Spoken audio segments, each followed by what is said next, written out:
What's going on, people? I want to make a standalone video. We don't.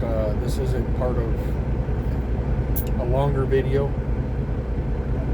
But I got a question for anyone that's watching this. Whether you work, whether you're running freight, at least onto F2F, or any other company, for that matter. It's in regards to the end of the last video, the phone call I received from F2F very shortly after delivering my load yesterday, asking me basically when I was going to, book my next load and run, keep running, which in my opinion at that point was none of their business.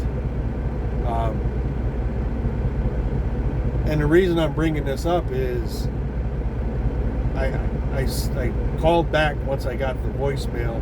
I left a message on their voicemail basically explaining my annoyance that they're even calling me minutes out from my delivery, asking me when I'm going to book another load and keep going, or when I'm going back out. It was the nice way they put it.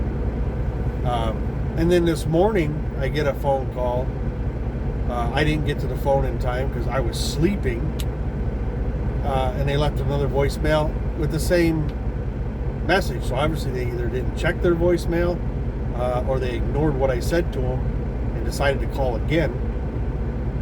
But they called this morning with the same message, trying to sound like they're offering assistance. I've been here 2 months. I haven't asked for or had any assistance from you in booking any loads. Why would I start now, for one? So once I got up and I got that message, I called in and talked to this person, and I expressed nicely my confusion on why are you calling me and asking me this. I'm not asking for your help or your assistance. If I needed it, I would call. I'm not needing it because I got this. And again, they try to stress it like they're just being helpful.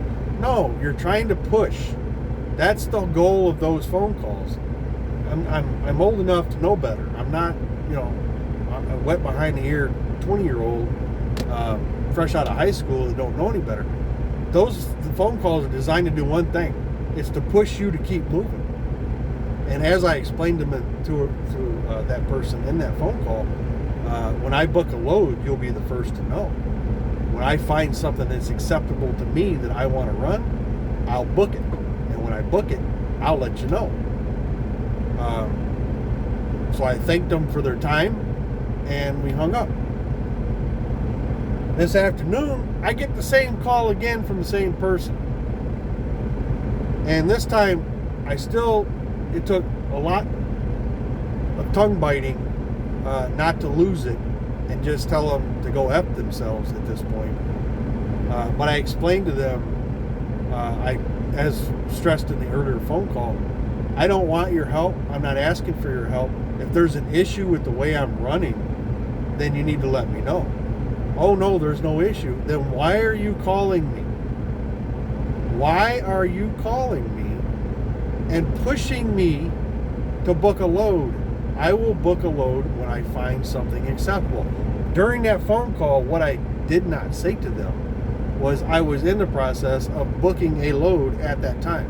But I was so annoyed with the third question in less than 24 hours that they'll find out I booked a load once I email it to them. So my question is anybody else experienced this from the company they work for? Do you have people from that company calling you and pushing you to book more freight if you can book it yourself? Obviously, if you're dispatched, they're dispatching you, so you're not going to receive that phone call unless you're taking excessive home time and don't communicate that information. I did that when I was off for the time, and we extended our time off to go down and celebrate our anniversary early. I communicated that to them. Listen, I'm going to take an extra, couple 3 days off, and we're going to go and have a mini vacation. yada yada blah blah. I received the email back saying thank you for letting me know, and that's the way it should be. That's in my opinion was perfect. I'm not bothering you. You read the email at your convenience, and I read your response at my convenience. That's the way the partnership should work, as far as I'm aware. It's an owner-operator company. Their whole claim to fame was all about the freedom to do your own thing. Choose your home time. Choose where you want to run. Choose when you want to run. And here we are, 3 phone calls in less than 24 hours, pushing me to make to book another load. This is not going to work for me. It really isn't. Like I said, I own my truck. I don't have to go through any drawn-out process and get permission from anybody to move my truck anywhere. This is my truck. I bought this truck. I'm paying for this truck on a purchase, not a lease. So I can take this truck anywhere.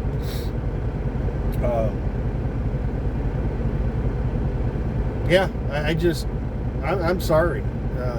This right here just killed it for me. Just killed it. One phone call would have just pissed me off. It would have just irritated me. 3 in less than 12 hours, all 3 with the same question. After we've already had the conversation twice, you're going to call me a third time? That doesn't work for me. That does not work for me.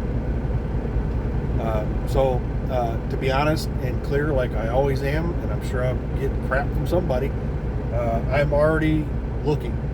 I've already been in contact with another company, and my first question to them in an email was, one, their trailer setup, how they work their trailers if I need one of theirs because I don't have my own, and do you call drivers and push them to continue running? And the response I got back was, if you bring your own trailer, you make 85% of line haul. If you don't bring your own trailer, you make 80% of line haul. That's fine. I can live with that. I'm making 80% right now, and I have a trailer payment. So that would save me $220 a week right off the top. That being said, that's not with any company. So I'm going to continue to do some more research on them. It's looking good so far, but then again, F2F looked like the golden child too. And again, overall, if you don't mind questions like that, then you're fine. Then you should be okay here. For me, and I know I've seen a video from another driver. They got the phone call when they got their new trailer, asking them when they were going to book their first load, which is the same phone call I got when I first got this trailer. Again, to me, you're overstepping the relationship. From the company side, you're overstepping our relationship with that question. Now, if I hook up to a brand new trailer and I don't book a load for 3-4 days, I could see making a phone call going, hey, you're going to use that trailer? Because if not, we can find another driver to haul it. Period. And in the response I got back from this other company, no, we don't call drivers and push them to keep moving. That's up to you. You're the owner operator. But if we didn't have contact for, say, 5 days and you had one of our trailers, we would want to get in contact and find out what's going on, and so that we don't have a piece of equipment sitting for whatever reason. But if you're going to be off for a week, the smart thing anyone would do, which I've done, would be to contact them and say, I'm going to be off this amount of time. This is my planned return time, just so you're aware of what's going on. But here, I'm paying for the trailer. Whether I'm down or not, I'm paying for that trailer. So, again, anybody, whatever response you want to make, I'm sure I'll get some shit from somebody. I'm sure somebody will be ready to, jump on and defend F2F. I'm sorry. If I'm an owner operator and I'm paying all the bills and this is my truck and this is my decisions to make, Again, if I don't communicate with you and I'm off for a week, I can see getting a phone call going, hey, what's going on? But when I just delivered a load and within less than 24 hours, I'm getting 3 phone calls wanting to know when I'm going to book my next load, that's the straw that just broke this camel's back. That's just it. I'm going to run this load because I booked it, and I will always do what I tell people I'm going to do. And then I'm going to work my way back, and then we'll go from there. But yeah, let me know. Have you had that question? Just let me know. And as always, I appreciate you guys taking time. Be safe. We'll talk to you.